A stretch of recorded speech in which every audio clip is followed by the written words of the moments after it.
Easter குண்டு தாக்குதல் இடம்பெற்று ஒரு வார காலத்துக்குள்ளே நான் தான் ஜனாதிபதியாக வரப்போனேன் என்று கோட்டாபய ராஜபக்ச அவர் அறிவித்திருக்கிறார். இந்திய புலனாய்வு துறையிலே முக்கியமான பங்காற்றி இருக்கிறது என்ற விடயத்தையும் தெரிவித்தார். இவர் தான் குற்றவாளி, இவரை கைது செய்ய போகிறார் என்று அவரே ஊகத்தில் இல்லை, அவரே குற்றவாளியை காட்டி கொடுத்து விட்டார். இந்த கிளீன் ஸ்ரீலங்கா இப்ப அதுல சத்தமே இல்லாம போயிட்டு என்ன நடக்குதா?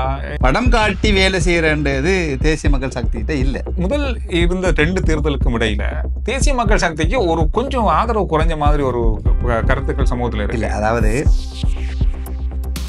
நிச்சயமாக இந்த அரசாங்கம் அந்த வேலையை செய்யாது. அந்த அதிகாரம் எந்த ஒரு வாகனத்தையோ ஒரு கதிரையை கூட பயன்படுத்த மாட்டோம். நாங்கள் தேர்தல் மேடைகளிலே, தேர்தல் விஞ்ஞாபனத்திலே வாக்களிக்கப்பட்ட விடயங்கள் தற்போது நிறைவேற்றப்பட்டு கொண்டிருக்கு. இண்டிபெண்டன்ட் டேக்கு வரக்கூடிய வாய்ப்புகள், சந்தர்ப்பங்கள் உங்களுக்கு அதில் ஒரு அநீதி இழைக்கப்பட்ட விடயம் கேள்விப்பட்டு நான் உங்களுடைய வீடியோ பார்த்தேன். அது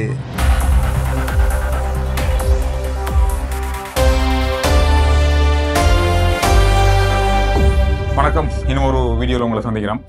அண்ணனை தெரியும் உங்களுக்கு, தம்பி அண்ணனுக்கு தெரியாது. இது வரைக்கும் வயசை பற்றி நாங்கள் இது வரைக்கும் பேசினதில்லை. தேசிய மக்கள் சக்தியினுடைய ஊடக இணைப்பாளர். அதிகமாக தமிழ் மக்கள் மத்தியில் தங்களுடைய கட்சி பக்கமாக நடக்கிற விஷயங்கள், பலதரப்பட்ட கேள்விகளுக்கான பதில்கள் இதெல்லாத்தையும் சொல்லக்கூடிய தாஹா ஐஸ்டின். அதாவது இப்போ அண்மை நாட்களாக நீ பார்த்துருங்க தெரியும், ஒரு விஷயம் நான் என்னோட வீடியோலையும் நான் 2 வீடியோக்கு முதல் வீடியோல வந்திருந்தேன். 2 நாளுக்கு முதல்ல உதயன் கம்மம்ல அவர்கள் சொல்லியிருந்தாங்க, அது இந்த ஈஸ்டர் தாக்குதல் தொடர்பான குற்றவாளிகளை கண்டறியறதுக்கு இப்ப அரசாங்கம் வேறொரு கோணத்துல, அதாவது உண்மையான குற்றவாளிகளை மறைச்சி வேறொரு கோணத்துல சிக்க வைக்கிறதுக்கான பல முயற்சிகள்ல பலரை, அதுல முன்னாள் ஜனாதிபதி ஒருவர் இருக்காரு, இவங்களை சிக்க வைக்கிறதுக்காக வெளிநாட்டுல இருக்கிற ஒருவரை கொண்டு வந்து வாக்குமூலம் வாங்கி அவங்கள அந்த ஆதாரத்தை வைத்து கொண்டு கைது செய்ய போறாங்க அப்படின்னு மாதிரி ஒரு கருத்து வெளியிட்டிருந்தாரு. இது எப்படி இப்ப உங்களோட பக்கமா பார்க்கப்படுது? இல்லை, அதாவது சேனல் 4 சொல்லக்கூடிய ஒரு நிறுவனத்திற்கு ஈஸ்டர் குண்டு தாக்குதலில் முக்கியமான ஒரு கருதக்கூடிய ஒருவருடைய வாக்குமூலம் உண்டு. கடந்த காலங்களில் போன வருஷம் ஆசாத் மௌலானன்னு சொல்லக்கூடிய ஒருவர் மூலமாக பல தகவல்கள் அதிலே சொல்லப்பட்டது. அது சம்பந்தமான ஒரு ஜனாதிபதி ஆணைக்குழு ஒன்றும் போட்டு ரணில் விக்ரமசிங்கே அவர்களுடைய அந்த 2 வருட ஆட்சி காலத்திலே அது சம்பந்தமான விடயங்களை ஆராய்ச்சி பண்ணுவதற்கு, அது விசாரணைகளை மேற்கொள்வதற்கான ஒரு நடவடிக்கை எடுக்கப்பட்டது. அது அப்படியே நிறுத்தப்பட்டது. அதற்கு பின் அதுக்கு முந்தைய ஈஸ்டர் குண்டு தாக்குதல் நடத்தப்பட்ட போது அதற்கான மைத்திரிபால சிறிசேனா அவருடைய காலத்திலேயும் ஜனாதிபதி ஆணைக்குழு போடப்பட்டது. அதே மாதிரி பாராளுமன்ற தேர்வுக்குழு போடப்பட்டது. இது பல விசாரணைகள் இடம்பெற்றது. அதிலே அந்த அறிக்கையிலே கிட்டத்தட்ட 1000 சொச்சம் பக்கங்கள் திருடப்பட்டுனா அந்த ஆதாரங்கள் நிறைய ஒழிக்கப்பட்டது என்ற நிறைய. எனவே அந்த ஜனாதிபதி ஆணைக்குழுவின் அறிக்கைகளை கையிலே எடுத்துக்கொண்டு ஈஸ்டர் குண்டு தாக்குதலை பாதிக்கப்பட்ட மக்களுக்கான நீதியை வழங்க முடியுமா என்றால் அதில் நிச்சயமாக அதற்கான குற்றவாளிகளுடைய முக்கியமான தகவல்கள்லாம் நீக்கப்பட்டிருக்கிறது, அல்லது அது திருடப்பட்டிருக்கிறது, அல்லது இல்லாமலாக்கப்பட்டிருக்கு. எனவே அதை வைத்துக்கொண்டு நாங்கள் உண்மையான சூத்திரதாரிகளுக்கோ அல்லது இந்த குற்றவாளிகளுக்கு தண்டனை வழங்க முடியுமா என்றால் அதற்குரிய சாத்தியப்பாடு என்பது மிகவும் கடினமானது. குறைஞ்சது இது கிட்டத்தட்ட 5 வருட காலங்களுக்குள் இந்த குற்றத்தில் ஈடுபட்டவர்கள், இந்த மகா பாதக செயலில் ஈடுபட்டவர்கள் தங்களுடைய மாட்டிக்கொள்ளக்கூடிய அத்தனை தஸ்தாவேஜுகளையும் அவர்கள் திருடிவிட்டார் அல்லது ஒழித்து விட்டார்கள். அந்த அரசாங்கத்தால் செய்யப்பட்டது. ஈஸ்டர் குண்டு தாக்குதல் என்பது நடைபெற்றதே அன்றைய ஜனாதிபதி வேட்பாளராக தன்னை பிரகடனப்படுத்தி கொண்டு ஈஸ்டர் குண்டு தாக்குதல் இடம்பெற்று ஒரு வார காலத்திற்குள்ளே நான் தான் ஜனாதிபதியாக வரப்போனேன் என்று கோட்டாபய ராஜபக்ச அவர் அறிவித்திருந்தார். அப்போ எனவே சந்தேகம் எழுகின்றது, இந்த ஈஸ்டர் குண்டு தாக்குதல் கோட்டாபய ராஜபக்சவை அரசாட்சிக்கு கொண்டு வருவதற்காக மேற்கொள்ளப்பட்ட தாக்குதல் ஆண்டபடியும் அந்த காலத்திலேயே பேசப்பட்டது. சந்தேகம் ஏற்பட்டது. எனவே கோட்டாபய ராஜபக்ச இதிலே முக்கியமான சூத்திரதாரியாக இருக்கலாம், அல்லது அவருக்கு கீழ் அல்லது அவருக்கு மேல் இன்னும் ஒரு சூத்திரதாரி இருக்கலாம் என்ற ஒரு சந்தேகமும் மக்கள் மத்தியிலே பரவலாக இடம்பெற்றது. இதிலே பலர் சம்பந்தப்பட்டிருக்கிறார்கள் என்று கடந்த காலங்களிலே மைத்திரிபால சிறிசேனா சொன்ன இதிலே இந்திய புலனாய்வுத்துறை இதிலே முக்கியமான பங்காற்றி இருக்கிறது என்ற விடயத்தையும் தெரிவித்தார். இந்திய புலனாய்வுத்துறை, இலங்கை அரசியல் புலனாய்வுத்துறை, இலங்கை அரசியல்வாதிகள் பலருடைய கூட்டு முயற்சியில் தான் இந்த ஈஸ்டர் குண்டு தாக்குதல் இடம்பெற்றது என்பதற்கான பல ஆதாரங்கள் இருந்தது. ஆனால் அந்த ஆதாரங்கள் அனைத்துமே ஜனாதிபதி ஆணைக்குழுவில் வழங்கப்பட்ட சாட்சியங்களிலே திருடப்பட்டு விட்டாச்சு. இப்போ அந்த ஆதாரங்களை கையிலே வைத்துக்கொண்டு இந்த மக்களுக்கான நீதிக்கான ஒரு தேவைப்பாட்டை நாங்கள் பூர்த்தி செய்ய முடியுமா என்றால் நிச்சயமாக முடியாது. எனவே வேறொரு கோணத்தில் தான் நாங்கள் அதை செய்ய வேண்டும். இந்த சந்தர்ப்பத்திலே தான் இந்த ஆசாத் மௌலானான்னு சொல்லக்கூடிய முக்கியமான சூத்திரதாரிகளாக சந்தேகப்படக்கூடிய சுரேஷ் சலே, அதே போன்று கோட்டாபய ராஜபக்ச, அதே போல பிள்ளையான் போன்றவர்களோடு சம்பந்தப்பட்டிருக்கிறார் என்ற அடிப்படையில் அவர் தானாகவே முன் வந்து வாக்குமூலம் அளித்திருக்கிறார். சேனல் 4 இருக்கு. அதை வைத்துக்கொண்டு அவரை ஒரு ஆதாரமாக வைத்துக்கொண்டு அவருடைய தகவல்களை, மேலதிக தகவலை திரட்டி அதன் மூலமாக சில சந்தர்ப்பங்களிலே இந்த சூத்திரதாரிகளை கண்டுபிடிக்கக்கூடிய வாய்ப்புகள் இருக்கின்றன. ஆனால் ஆசாத் மௌலானாவை இந்த உதயகம்பன்பில சொல்லுவது போல இலங்கைக்கு கொண்டு வருவதாக இருந்தால் இரு நாடு சம்பந்தப்பட்ட விடயம். ஆசாத் மௌலானா அதுக்கு விருப்பப்படுவாரா, அதுக்கு தனக்கு உயிராபத்து இருக்கின்றது ஒரு நிலையை சுவிஸ் நாட்டுக்கு தெரிவிப்பாரா என்றால் நிச்சயமா சுவிஸ் நாடு இலங்கைக்கு அவரை அனுப்ப போவதில்லை. தன்னிடம் அரசியல் தஞ்சம் கோரி வந்திருக்கக்கூடியவர் அல்லது அசைலம் கேட்டு வந்திருக்கக்கூடியவருக்கு நாட்டிலே பிரச்சனைக்குள்ள இவர உயிருக்கு பாதுகாப்பு கொடுக்க வேண்டிய ஒரு சுவிஸ் நாடு வந்து நிச்சயமாக கொடுக்க போறதில்லை. அவர் இங்கே கொண்டு வருவதாக இருந்தால் மீண்டும் அவருக்கு திரும்ப அந்த நாட்டுக்கு அசைலம் கொடுக்க போவது கிடைக்க போவதில்லை. எனவே அவர் அது சாத்தியமற்ற விடயமாகத்தான் இருக்கணும். ஆனால் இன்னமொரு முறை இருக்குது. நேரடியாக அவர் சேனல் 4க்கு சென்று சொன்னது போல ஸ்கைப்லேயோ அல்லது ஏதோ ஒரு ஊடகத்தை பயன்படுத்தி இதற்கான ஆதாரங்களை இந்த அரசாங்கத்துக்கு ஒத்துழைப்பு வழங்கக்கூடிய வாய்ப்பு இருக்கு.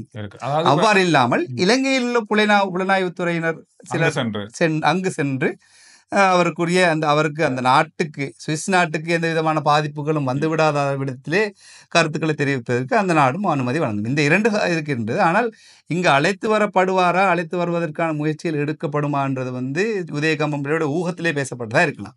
இதில் இன்னொரு விடயம், குற்றவாளிகள் கோட்டாபய ராஜபக்ச என்ற விடயத்தை அவர் சொல்லுகிறார். அவர் மூலமாக தான் சொல்லுகிறார்.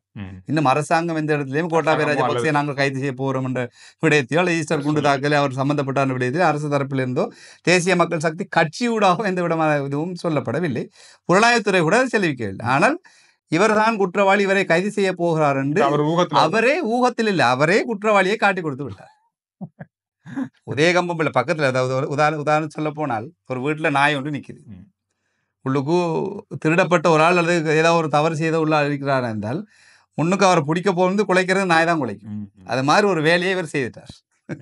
அதுதான் நடந்திருக்குது. அதே நேரம் இந்த ஆசாத் மௌலானா என்றவர் யார் என்றதை பற்றியும் நாங்கள் கொஞ்சம் பார்க்க வேண்டும். ஆசாத் மௌலானுடைய தந்தை இந்தியாவிலே பத்மநாதா என்று சொல்லக்கூடிய EPRL இருந்தவர்கள், அவர்களோடு 14 பேர் கொல்லப்பட்டார்கள். 14 பேர் கொல்லப்பட்டதிலே இந்த ஆசாத் மௌலானாவுடைய அப்பாவும் ஒரு ஆள்.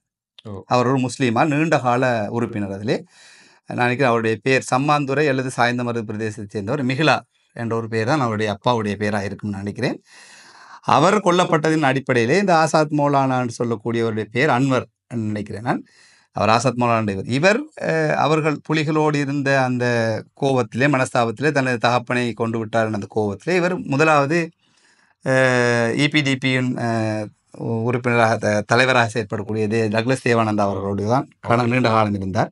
பின்னர் கருணாமன் பிள்ளையான் விலகி வந்து அவர்கள் இருவரும் ஒன்றாக இருந்த சந்தர்ப்பத்திலே இவர்களுக்கு அரச புலனாய்வுத்துறையோடு தொடர்புகளை ஏற்படுத்தவும் அது சம்பந்தப்பட்ட விடயங்கள் இவர்கள் சரியாக உண்மையில் புலிகளோடு செயற்படுகிறார்கள் அல்லது அரசுக்கு சார்பாக செயற்படுகின்ற அந்த புலனாய்வை துலக்குவதற்கும் இலங்கை புலனாய்வுத்துறை அவரை வேற ஆசாத் மௌலாவை பயன்படுத்தி இவர்களோடு. எனவே இந்த ஆசாத் மௌலானான்னு சொல்லக்கூடியவருக்கு அரச புலனாய்வுத்துறையினரோடும் புலிகள் இயக்கத்தில் இருந்த பிள்ளையான், கருணாமன் போன்றவர்களோடும் இதற்கு முன் புலிகளுக்கு எதிராக செயற்பட்ட குழுக்கள் அல்லது வேறு இயக்கங்களோடும் அவர்கள் நல்ல உறவை பேணிக்கொண்டார். எனவே அவருடைய கருத்து ஆசாத் மௌலானா குறிப்பிட்டதிலே அதிகப்படியான உண்மைகள் இருக்கின்றது என்பதை ஊகித்துக் கொள்ள முடியாது. அதை உண்மை இருக்கின்றது என்பதை எங்களால் அதை ஊர்ஜிதம் செய்து கொள்ளக்கூடியதாக இருக்குது. ஏன்னா இப்போது இருக்கக்கூடிய இந்த ஈஸ்டர் குண்டு தாக்குதல் பிரதானமான ஒரு சாட்சியமாகத்தான் ஆசாத் மௌலானாவை பார்க்க முடிகிறது. எனவே அந்த ஊகத்தின் அடிப்படையிலே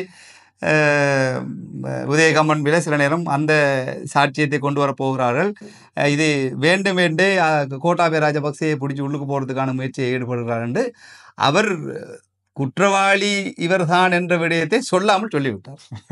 அண்மை நாட்களாக அது அதிகமாக பேசப்படுது. அரசாங்கத்து பக்கமாக தொடர்பாக எந்த ஒரு விளக்கம் அளிக்கப்படலை. அதனால தான் நீங்கள் இது சம்பந்தமாக ஏதாவது தெரிஞ்சிருக்கா அப்படின்றது தான். இது வந்து ஓகே, அவர் ஒரு தொலைக்காட்சிக்கு ஒரு வாக்குமூலம் அளிச்சிருக்காரு, இல்லை ஒரு விஷயத்த சொல்லியிருக்காரு. இது எந்த அளவுக்கு உண்மையா இருக்கும், அது எந்த அளவுக்கு அவரை நம்ப முடியுமா? அவர சாட்சியங்களை வைத்துக்கொண்டே எந்த அளவுக்கு இதை அவர் வந்து குறிப்பிடுகிறார். நான் சுரேஷ் சலையை பல தடவை சந்தித்திருக்கிறேன், சுரேஷ் சலையிலே சம்பந்தப்பட்டிருக்கிறார் என்ற விடயம் சொல்லப்படுகின்றது. ஆசாத் மௌலானா குறிப்பிடுவதற்கு முன்னரே சுரேஷ் சலை என்ற புலனாய்வுத்துறையின் பிரதானமாக செயற்பட்டவர் இதில் சம்பந்தப்பட்டிருக்கிறார் என்று ஜனாதிபதி ஆணைக்குழு அறிக்கையிலே பேசப்பட்டிருக்கக்கூடிய விடயங்கள். எனவே ஜனாதிபதி ஆணைக்குழுவிலே சுரேஷ் சலையுடைய பெயர் இருக்கின்றது. அதிலே சுரேஷ் சலை கோட்டாபேக்கு கீழ் நேரடியாக செயற்பட்டார் என்ற விடயங்கள் இருக்கின்றது. எனவே இவருடைய கூற்று என்பது ஊகத்தின் அடிப்படையில் சொல்லப்பட்டது. இவர்களோடு இவர் இணைந்து செயற்பட்டிருக்கிறார். எனவே அதில் சம்பந்தப்பட்டிருக்க என்னை இந்தந்த இடங்களுக்கு கூட்டி சென்றார்கள், என்னை கண்ணை கட்டி கூட்டி சென்றார்கள், இங்கு இவர்களை சந்தித்த இடத்துல எங்கே போய் சந்தித்தோம் என்று தெரியாது, ஆனால் இன்னாரை சந்தித்தோம் என்ற விடயங்களை சொல்லியிருக்கிறார். ஓகே, வரும் நாட்கள் அது தொடர்பாக மேலதிகமான செய்திகள் வரும்னு நாங்கள் எதிர்பார்க்கிறோம். இந்த கிளீன் ஸ்ரீலங்கா நாம ஆரம்ப முதல் கிழமையிலே சந்திச்சு பேசணும். இப்ப அதுல சத்தமே இல்லாம போயிட்டு என்ன காரணம் நடக்குதா? இல்ல, கிளீன் ஸ்ரீலங்கா என்ற விடயம் நான் நினைக்கிறேன் நேற்றைய தினம் 4ஆம் தேதி எங்களுக்கும் இந்த இண்டிபெண்டன்ட் டேக்கு வரக்கூடிய வாய்ப்புகள் சந்தர்ப்பங்கள் உங்களுக்கு அதில் ஒரு அநீதி இழைக்கப்பட்ட விடயம் கேள்விப்பட்டு நான் உங்களுடைய வீடியோ பார்த்தேன். அது உண்மையிலேயே தவறான விதத்திலே அந்த அதிகாரி நடந்திருப்பாராய்னா அந்த அதிகாரிக்கு எதிரான நடவடிக்கைகள் அநேகமாக அந்த துறை சார்ந்தவர்கள் சில நேரம் எடுத்துக்கொள்ள. அந்த கிளீன் ஸ்ரீலங்கா என்ற ப்ரோக்ராம் அந்த தினத்திலே நாங்கள் எங்களுடைய வேலைகளை செய்து கொண்டிருக்கோம். நாங்கள் இண்டிபெண்டன்ட் டேயில் கலந்து கொள்ளாமல் கொழும்பு மாவட்டத்தில் இருக்கக்கூடிய பல வேலை திட்டங்களை தனிப்பட்ட ரீதியில் எங்களோட குழுக்களோடு இணைந்து குறித்த அந்த முனிசிபல் எம்எம்சி அல்லது சிஎம்சியில் உள்ளவங்களை பிடிச்சி அவங்கள மூலமாக நாங்கள் வேலை செய்துன்னு போகிறோம். அதை படம் காட்டி வேலை செய்கிறன்றது தேசிய மக்கள் சக்திகிட்ட இல்லை.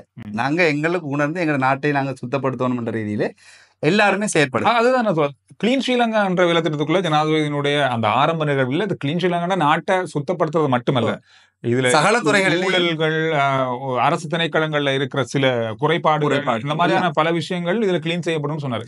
ஆனா இப்ப நாட்டை சுத்தப்படுத்துறது மட்டுமே தான் இருக்கிற மாதிரி தான் நிறைய பேருடைய கருத்து. நிச்சயமாக இல்லை, நிச்சயமா. அதாவது நாட்டை சுத்தப்படுத்துகின்ற அந்த 1ஆம் தேதி ஆரம்ப நிகழ்வு நாட்டை சுத்தப்படுத்துகின்ற அந்த குப்பை கூலங்கள் இருக்கக்கூடிய ஒரு விடயம் செய்யப்பட்டது. அது ஒரு மக்கள் மத்தியில் கொண்டு சேர்ப்பதற்கான ஒரு ஊடகத்திற்கான ஒரு துணையாக செய்யப்பட்டது. மற்றபடி சகல திணைக்களங்களுக்குள்ளும் இருக்கக்கூடிய ஊழல் சம்பந்தப்பட்ட விடயங்களாக இருக்கட்டும், ஊழலிலே ஈடுபட்டவர்களாக இருக்கட்டும், அதிலே தவறுகள் செய்பவர்களாக இருக்கட்டும், அந்த கால நேரத்துக்குள் திணைக்களங்களுக்குள் அல்லது அந்த டிபார்ட்மெண்ட்டுக்குள்ள வேலை செய்யாமல் அந்த ஐஸ் அடிக்கிறார்களாம் அவங்க எல்லாரையுமே சுத்தப்படுது. அவங்க உணர்றாங்க நாங்கள் செய்யறது பிள்ளை, நாங்கள் செய்யணும்ன்ற அடிப்படையில் வேலை செய்யணும் அப்படின்ற. அப்போ ஏன்னா வேலை செய்ய தொடங்குறாங்க கூட அந்த நிறுவனங்கள், அது அரசு நிறுவனங்களுக்குள்ள வரக்கூடிய அவுட்புட் வேகமாக வரும். அப்போ அந்த வேலைகள் நடந்துகிட்டு இருக்குது. அது பப்ளிசிட்டி பண்ணி கொண்டு வீடியோ காட்டி கொண்டு அந்த மாதிரியான இது படம் சோயில். இப்போ உதாரணத்துக்கு சொல்ல போனால் இன்றைய தினம் ரெண்டு எங்களுடைய பஞ்சிகாவத்த ஏரியாவுக்கு தோழர் விஜித ஹேரத் அவர்கள் வந்தார்கள். அவரிடம் சாதாரணமாக நம்ப முடியாத அளவுக்கு ஒரு ஊரில் இருக்கக்கூடியவர் எங்களுக்கு சாப்பாடு இல்லைன்ற ரீதியில் கதைக்கிறார். அவருக்கு ஒரு பாதுகாப்பு டிரைவர் மட்டும் தான் இருக்கு.